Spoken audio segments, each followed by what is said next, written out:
ابھی لاہور سے خبر شامل کرتے ہیں۔ مسلم لیگ نون کے رہنما عطا تارڑ کے گھر پر پولیس کا چھاپا۔ 25 مئی کے حوالے سے عطا تارڑ کے گھر GOR 1 میں چھاپا مارا گیا ہے۔ یہ بتایا جا رہا ہے کہ عطا تارڑ گھر میں موجود نہیں تھے۔ عطا تارڑ کے گھر پر چھاپے کے دوران کسی کو بھی حراست میں نہیں لیا گیا۔ عطا تارڑ کو تفتیش کے لیے حاضری کا نوٹس بھجوایا گیا تھا، لیکن وہ حاضر نہیں ہوئے اور اسی تناظر میں یہ چھاپا مارا گیا، لیکن پولیس کو کامیابی یہاں پہ نہیں ملی ہے۔ مسلم لیگ نون کے رہنما اور وزیر اعظم کے معاون خصوصی عطا تارڑ کے گھر پر پولیس کا چھاپا۔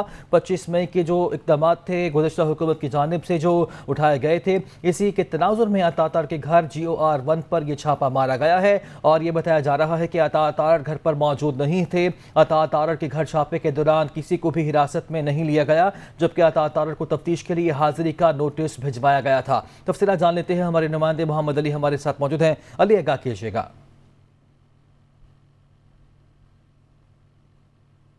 قبل لاہور پولیس نے چھاپا مارا، اس میں ایک اعلیٰ پولیس افسر، ساتھ ان کے 5-6 پولیس کی گاڑیاں تھیں، نفری ہوئی تھی بڑی تعداد کے اندر، اور عطا تارڑ جو سے ان کے ملازم کو تعمیلی نوٹس جو ہے وہ دیا گیا ہے کہ وہ عطا تارڑ کو یہ نوٹس دیں اور اس پر تعمیل کروائیں کہ وہ تھانے آ کے شامل تفتیش ہوں اور اپنا موقف پیش کریں، کیونکہ وزیر اعلیٰ پنجاب کی جانب سے 25 مئی کو تشدد میں ملوث افراد کے بارے میں کارروائی کا کہا گیا تھا، ذرائع کا ایسا کہنا ہے، جبکہ 25 مئی کو PTI کا لانگ مارچ روکا گیا تھا اور تمام ان پولیس افسران اور بالخصوص SHOs اور ایسے سیاستدان جو مسلم لیگ نون کے تھے اور وہ تمام آپریشن میں ملوث پائے جائیں گے، ان کے خلاف جو ہے کارروائی کا جو ہے وہ مکمل طور پر جو ہے اب آغاز کر دیا گیا۔ اس سلسلے میں یہ پہلی کڑی تھی کہ عطا تارڑ کے گھر میں چھاپا مارا گیا، لیکن وہ گھر میں موجود نہیں تھے، ان کو شامل تفتیش ہونے کے لیے نوٹس دیا گیا ہے، تعمیلی نوٹس،